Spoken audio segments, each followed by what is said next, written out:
Om Vakratunda Mahakaya Surya Koti Samaprabha Nirvignam Kurumedeva Sarvakareshu Sarvada Shri Ganeshaya Nama Om Shrim Brim Klim Glom Gam Ganapate Varavarada Sarvajaname Vashamane Swaha Om Ganganapate Namaha Om Ganganapate Namaha Om Ganganapate Namaha Om Guru Brahma Guru Vishnu Guru Devo Maheshwaraha Guru Sakshat Param Brahma Tasmai Shri Gurave Namaha Sarva Mangala Mangale Shive Sarvartha Sadike Sharanitrambike Gauri Narayani Namostute Ya Devi Sarvabhuteshu Mahalakshmi Rupena Samstita Namastasya Namastasya Namastasya Namo Namaha Ya Devi Sarvabhuteshu Mahasaraswati Rupena Samstita Namastasya Namastasya Namastasya Namo Namaha Ya Devi Sarvabhuteshu Mahakali Rupena Samstita Namastasya Namastasya Namastasya Namo Namaha Om Trambakam Yajamahe Sugandhim Pushtivardhanam Urvarukamiva Bandhanan Mrityor Mukshiyamamritat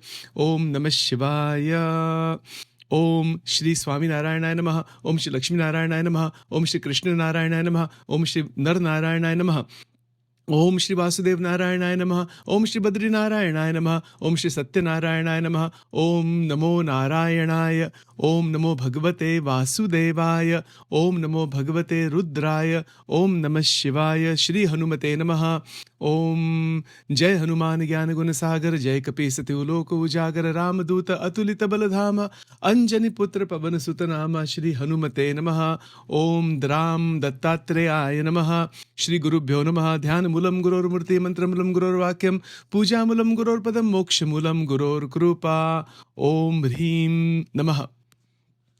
Welcome to Nitya Satsang. Today is the 3rd of February 2023. Before we begin today's contemplation, would like to offer Ananta Koti Namaskara, Danvat Pranam to all the great enlightened beings, sages who have come in the past, who are present on the earth today, and yet to come in the future, with their blessings and their charandraj, with the lotus feet, of the dust of their lotus feet on our head.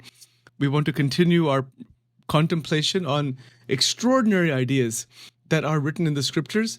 Also, at the feet of the Lord, Parabrahma Paramatma, who exists in the heart of all beings, Sachin here offers Danvat Pranam and love and affection. With that prarthana, we are continuing our very just amazing opportunity we have, to understand Shri Vivek Chudamani. Vivek Chudamani is Krupa, is nothing but grace. There is a Bhagwan ki Param Krupa. That is Vivek Chudamani. Vivek Chudamani is the medicine. It is the solution to every human problem. It is the way to realize the ultimate truth. It is, in fact, a development from inside each person that Viveka actually opens up. So to move along from some of the ideas that we have been considering last several days, there's a lot of pieces that are all interconnected together. So I want to kind of dive a little bit back into some of these diagrams just to clarify certain points, that when we consider what is Maya or Ajnan or ignorance, this word ignorance is used quite often in Vedanta. Ajnan. Gnan and Ajnan, 2 words are there.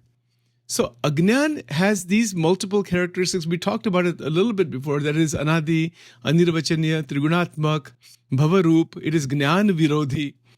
This is all Ajnan. And Ajnan also has its power. So the powers of ignorance, what are they? Now that might sound like a strange thing to say. How can you say that Ajnan has any power? Well, it does. Absolutely it does. Because the power is only one.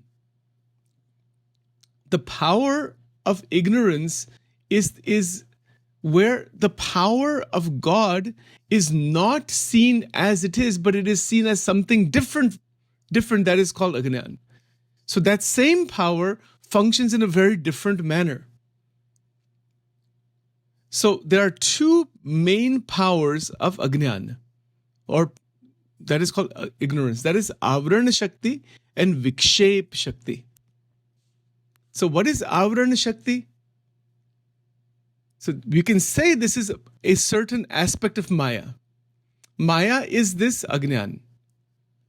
The energy that is within Mahamaya, that is the Devi. That is not Agnan, that is God actually. You see, so the Agnan has this Avaran Shakti and Vikshep Shakti. Vikshep Shakti, let's take a look at both of them. Avarana Shakti veils Jiva's real nature and causes the cycle of birth and death. The real nature, who am I, is veiled. It's a veil. It is a cover. It is a lack of realization. It's a cover of some sort that causes the sansar to be experienced again and again and again. This is called Avaran. It's very interesting. The goal of realizing the self is a goal where the Atma is kept in purview in the mind, that I want to realize who I am. So one must recognize the Avaran Shakti. Now, how do we recognize the Avaran Shakti? Avaran. So let's talk about that today. What is the recognition of the Avaran Shakti? That which is causing the blockages. Well, it's not easy to recognize because we are in that continuously. See, the Avaranas are these layers upon layers that are preventing the me from realizing who you are. Now, what are those layers? So let's use some examples to try to understand this. Okay.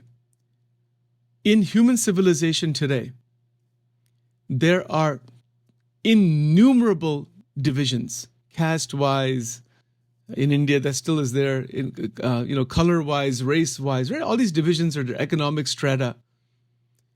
The differentiation among human beings, that differentiation is a play of Maya, but that is also Avaran. It is a cover. That differentiation, although it has quite a bit of purpose behind it, it is a massive block in realizing the Atma, because in our lives, in human life, we are always comparing. Somebody's better, somebody's worse, somebody's richer, somebody's poor, somebody's more beautiful, somebody's ugly, somebody's fat, somebody's thin, somebody's this, somebody's that, right?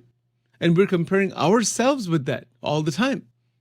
This comparison goes on, constantly goes on. All you have to do is go to like a park or go to the mall one day. You can find out what is Avaran Shakti right away.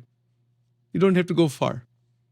Just sit on one of those benches, in the mall, and see what is happening inside when you see the different people.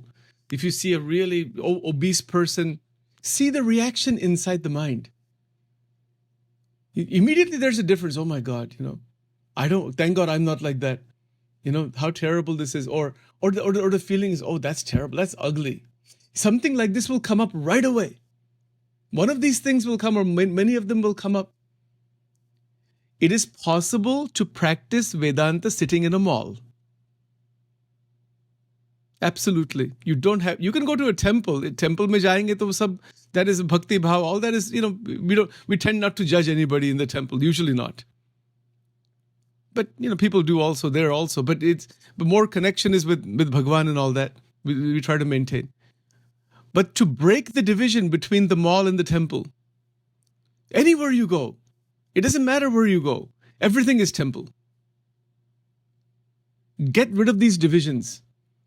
That division is the problem. That is why we don't realize God. Yes, the mandir has its sanctification, its holiness, of course, no question. There's no doubt about that. And the vibrations are different, the divyata, all that is true. Cannot deny that. And that is true. But to really get to understand what is this Avaran Shakti, one has to see it directly. Nobody else can see it for us. If Sachin wants to really be in touch with what is Avarana, Sachin has to see what is Avaran, the perception of the Avarana. How do I do that? That is done in the context of experience of life. Take, for example, a family gathering.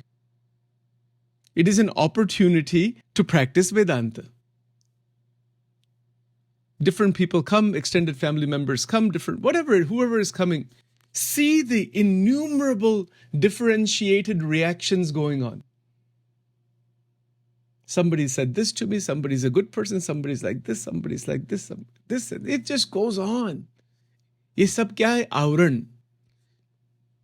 Now, how do we live in this world without avaran? Now, you can approach this another way. We can approach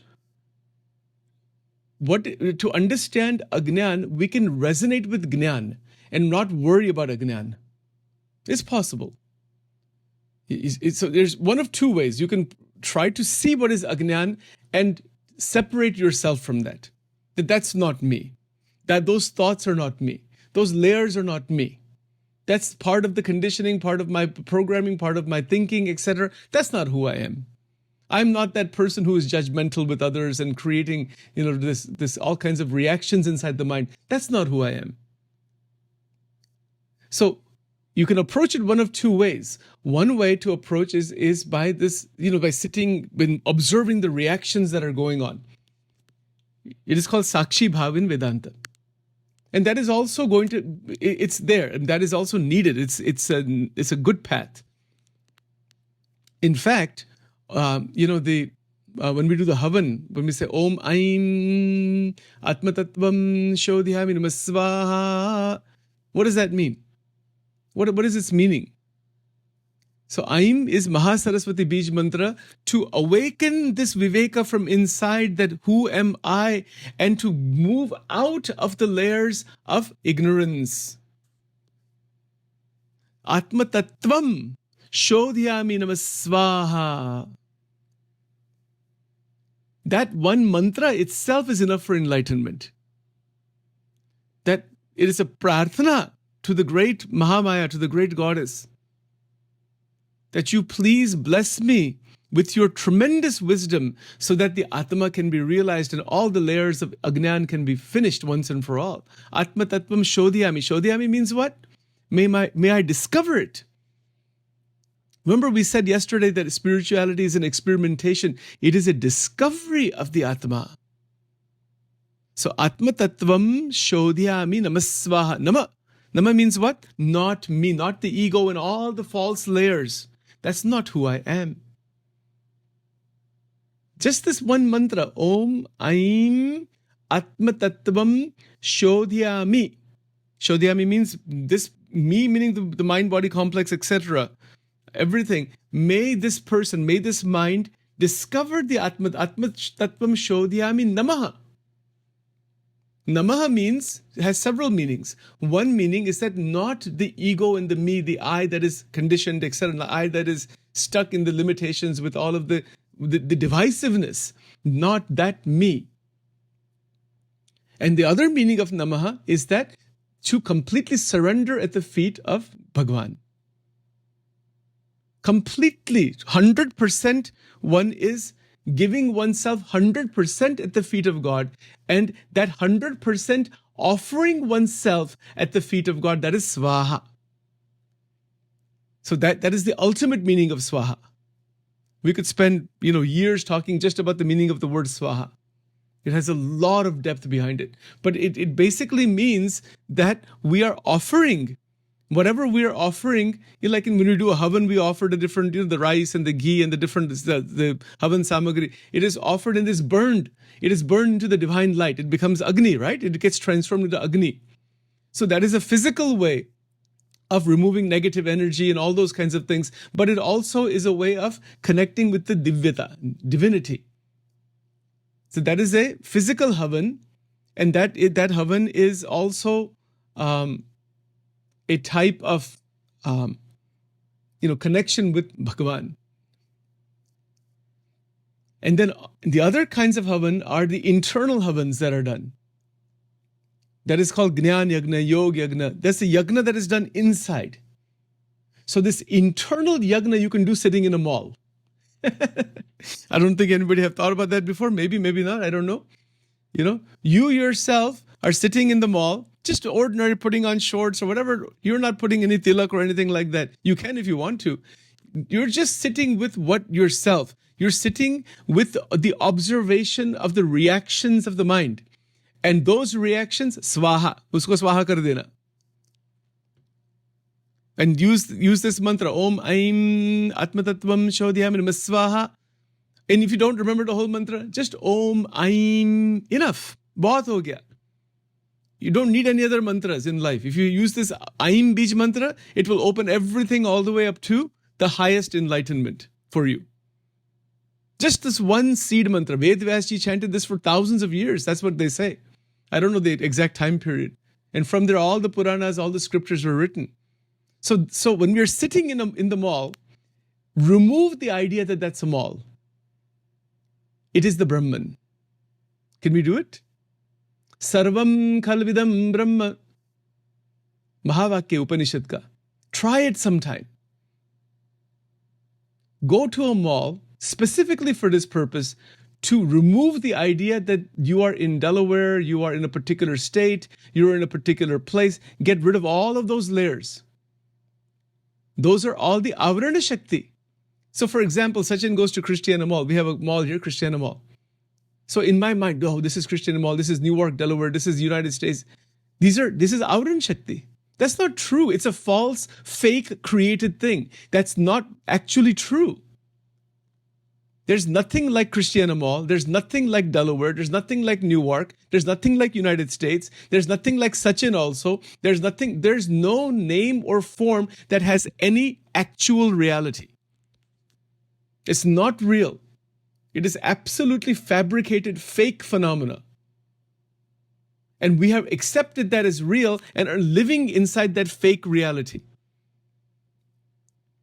Now, of course, relatively, it's called Vyavarika level. Yes, we will say we're living in Newark, Delaware. You have a Delaware license and all that. Because the humanity has created all those things. That is not the Brahman. Can we say that, the Brahman is Delaware? The Brahman is this name Sachin? No. How foolish is that? It's false. So even though it is there in one sense, interactionally, transactionally, Vyavarika, yes. That level we maintain that deliberately, but realizing that it's not real. To realize that it is not real is to remove the Avarana Shakti. You can reach enlightenment by sitting in a mall. Then there's no mall. There's no division with anybody. There's no reaction towards anybody. There is the play of Prakriti, Chit Shakti Vilasa, as Muktanand Baba mentioned in the beautiful book called Chit Shakti Vilasa, play of consciousness from Ganeshpuri in Maharashtra. Great saint. Unke jo guru the, Baba Nityanand, Bhagwan Nityanand, he was a great sannyasi. This is not a Swaminarayan thing, it's another parampara. It's an Advaitik parampara. Adbhut baat hai ye sab. Enlightenment is not anywhere far from us. In fact, it is just a change of our vision. So see the practical exercises. You're sitting on the bench and see what happens. You bring inside the satsang. Satsang is inside of you. Yomam pashyati sarvatra sarvam chamai pashyati ishavasya sarvam yatkinchit jagatam jagat. All the people you're seeing, see in the heart of them all is Bhagwan. They are living because there is the Atma. Their Atma is the same as your Atma. They are living based on their desires, and you can see all of that. There's no fault finding with anybody. There's no difference with anybody. There's an incident in the life of Shankaracharya ji. He was a young boy, maybe 11 years old or something like that, 10, 11. Brahmin caste is there, knowledge of the Vedas is there, and he sees, and this is before he's taken Diksha and all that. He's going through an alley, and he sees a Chandal, lowest caste person, who doing all the dirty work in the world. And at that time, that caste system was very prevalent, even, very, very prevalent. And he's got 4 dogs. The Chandal. So the Chandal is coming, and this boy, Shankaracharya, whatever his name was before he became Shankaracharya, he moves to the side. He says, no, I cannot touch this, I cannot go near this person. So then that individual comes and he says, boy, come over here. He said, why did you move away from me? He says, you are a Chandala. I'm a Brahmin. He said, Leela hai, but this is a way to explain. So he said, you have not realized Vedanta. You have not realized the truth. So he says, oh my Lord. So it struck him, wait a minute. What am I doing? It struck him right away. Like this is my ego, this is my caste and all this thing that this is not true. That's not the reality. So as soon as it strikes him, that Chandala changes the form into Bhagavan Shankar. And the 4 dogs are the 4 Vedas. And he's holding the 4 Vedas. He says, now you see. When you are able to see the one reality everywhere, you are a Brahmagnani. Now, lots of questions would come about. This is just a matter of vision. It is a vision without division. And even with that vision, one lives Vyavaharika state. One still, if you are going to buy something from the store, you have to give the money, you have to do this, you're doing all that thing. But realizing the underlying truth is never forgotten. Forgetting the underlying truth, that is Avaran Shakti. And remembering the underlying truth, that is Jnana Shakti. So remembering the underlying truth, is there going to be any reaction with anybody? That I am a better person, somebody's a less person, somebody's this person, that thing. No reaction. None. There is great steadiness. और इसको क्या कहते हैं? ज्ञान शक्ति समारूढ़म तत्वमाला विभूषितम भुक्ति मुक्ति प्रदाता च तस्मै श्री गुरुवे नमः. That is the state of the Guru. Guru is not necessarily somebody sitting somewhere out there. That's all fine. Those Gurus we respect them, love them, and they are great, obviously. But the Gurus are inside of us. And they are everywhere. All the Gurus are inside of us. They're everywhere at all times.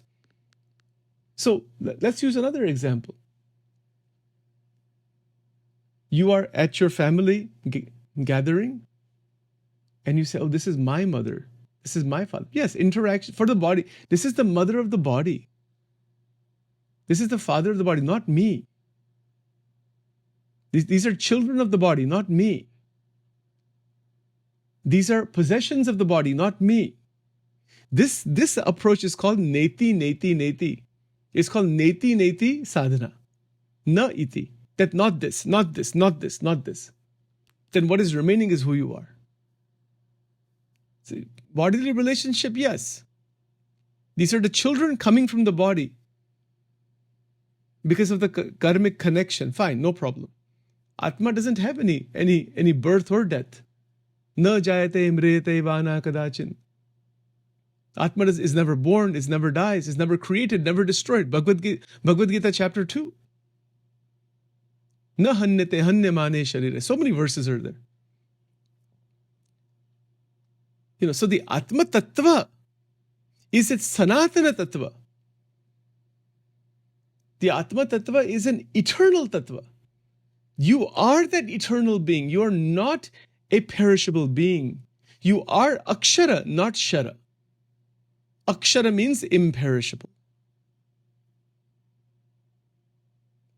And the realization of Avaran Shakti, that the Avaran is using Shakti, or because of Avaran, because of lack of perception, Shakti is taken a different form. Simple examples, Kam, Krodh, Lobh, ye sab kya hai? It is energy taking a specific form. It is only God's power. It's not somebody else's power. It is only Bhagwan ki Shakti hai wo, that is used in Kam, Krodh, Lobh, Moha. Asha, Trushna, Irsha, Ahankar, Rag, Dvesh, Aham, Mamatva, the standard list of the doshas, the Shadripu, all of this thing is using energy, is only one energy. Whose energy? Paramatma, Parabrahma, Paramatma. Bhagwan ki Shakti hai wo. और वो शक्ति कैसी? वो दैवी शक्ति है. Bhagwan, God has blessed us with divine energy, दैवी शक्ति. But because of avarana, because of the ignorance, however it is forged mysteriously, as Shankaracharya ji has mentioned, because of that, of those blockages, and because of all these layers upon layers upon layers, that same energy is getting, it takes a very distorted and harmful form. Potentially harmful, but it takes a form that gives the experience of the three gunas of Maya. Of course, to some extent that is there with the body, to some extent, no doubt. But beyond that certain limit, that experience of the three gunas of Maya is not the experience of is not the realization of the Atma and Paramatma. The experience of the three gunas of Maya just continues. One desire comes and another comes, and another comes and another comes, and it goes on. You can just see, now here's the other mall meditation. Let's call it that. You're going in the mall, you're walking around. Just take one round and see the reactions that occur. You see this store, you see that Sephora store, you see another store, you see JC Penney, you see this thing, that thing, you see some diamond store, you see your mind is jumping. It's like, wow, this is cool, this is nice, you see that? It just goes on. Those are the gunas of Maya. Those are the reactions from within.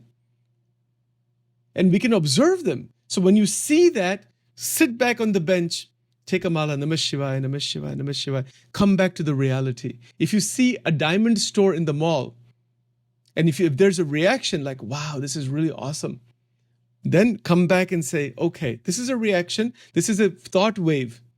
It's a thought wave for that particular substance. Probe into that. Where did it come from? When we become interested in the origination of our thoughts and emotions, that will allow us to dive into the Atma. So, oh, this is coming because of, there's an attraction. This seems very beautiful and very nice and all that. Yes. Now go further. Let's say you do buy it. Just do a thought experiment. Let's say you have it. It's exciting. Wow, I got this diamond. Maybe you buy it for your loved one, something like that. Okay, fine. Do it. No, you do all those things. It's a lila. You can do it as a lila, no problem. But not as a karma. If you do it as a karma, that's binding. As a lila, it's not binding. It's the same thing. You can go to the diamond store and buy one of those $10,000 diamonds for the birthday of your spouse or somebody that you love, let's say, probably your spouse maybe. And as a lila, yes, sure. But as a karma, that I gave this to you, this is my gift to you. There's all kinds of things like that. That you are mine, that is karma.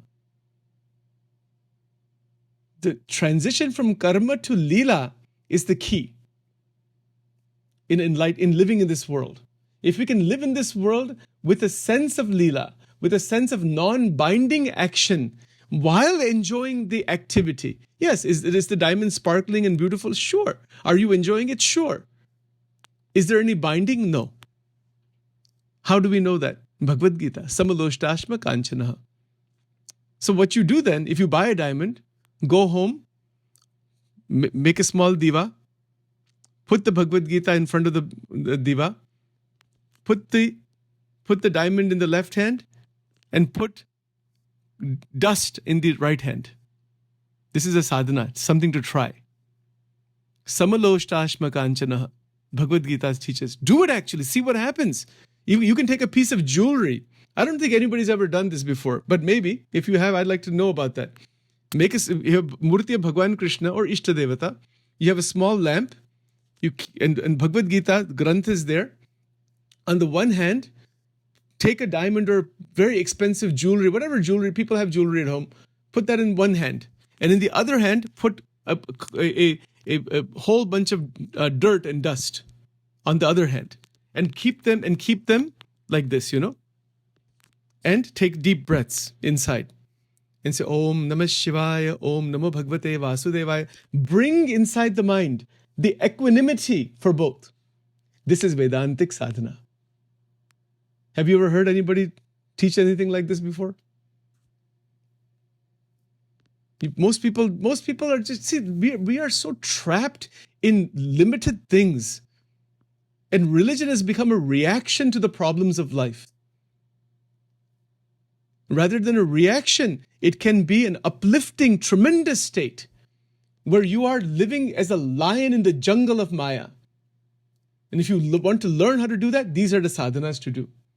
Take a very expensive diamond or piece of jewelry and put it in one hand, and in the other hand, put dust or clay.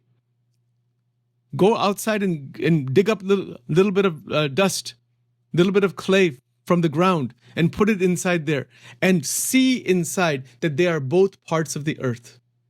Of course, you don't treat them equally, but internally, the division between them disappears. When the division between them disappears, the mind is not reactive. The mind has reached equanimity. The energy inside the mind is now moving out of the avarana of the attachment towards the diamond.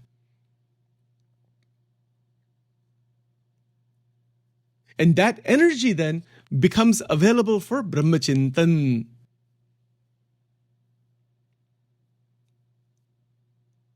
This is Vedantic sadhana. This is how we can practice Vedanta. It doesn't mean there's nothing to be scared of. It is a way of freeing oneself. It is a way of freeing, living a life of absolute freedom. It doesn't mean you're going to change what you're doing so much in life. You're going to keep the diamond in the locker. You're not going to put dust in the locker. That is Vyavarika. That would be a foolish thing to do. You cannot live in this world in a foolish way. No. Whatever, everything has its place in life. But when you are diving into Jnana and you want to get rid of the avaranas, we recognize that all of the precious metals, all of the precious objects, all of the people of this world, everything that exists is all part of the Mother Earth. Prithvi Mata. It's all part of that only. That's all it is actually. But the internal binding is so much that we can destroy it. It's not that difficult. If you say that I want out of the avarana, again, the state out of all of those avaranas are described in the Gita throughout. That's why the Gita is so foundational and basic and very, very important, because it's showing us to live in this world with that tremendous wisdom and jnana. Because when you begin to discover the Atma, that is the real joy. Now, go back to that diamond analogy. The diamond appears so beautiful, sparkling. Why? The 24 karat gold bricks or gold rings, platinum and silver and precious metals and all.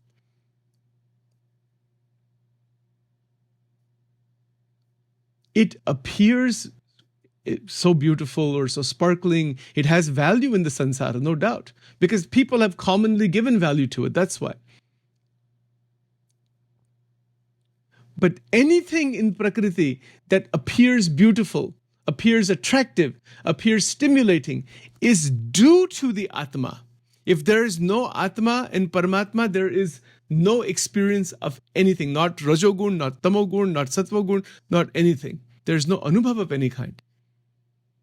It is due to the presence of the Atma. It's like this. If you're sitting in a movie theater, and we'll close with this today. If you're sitting in a movie theater, there has to be electricity coming inside the projector, and the light bulb has to shine. And then it shines in the reel of the movie, and then the movie is shown. If there's no light bulb, if there's no electricity that is flowing through there, you can have the film in there, you can have everything. There's no experience of any kind. Nothing works, nothing can be seen on the screen. Similarly, whatever shows up in the realm of Prakriti is based on the causal body with the energy of Bhagwan sitting in the Atma to give the experiences to the Jivatma. And that energy is only one. Energy is not two. That same energy is used to create all the experiences. That is the point of Jagrat Avastha, Swapna Avastha. That it is an avastha, it is an experiential state. But the experiencer, the drashta, the knower, the dreamer, the feeler, the thinker, that is the Atma. So that realization of the Atma while living in this world is Leela. Not realizing the Atma and just reacting to this world is binding karma, it is Avarana. And that transition from the Avarana to the realization, this is Guru Tattva. Inside, within you. There we go. So this is the point on Avaran. We'll cover Vikshep Shakti tomorrow. All right, so we'll stop here for today. We'll do the Mantra Pushpanjali now.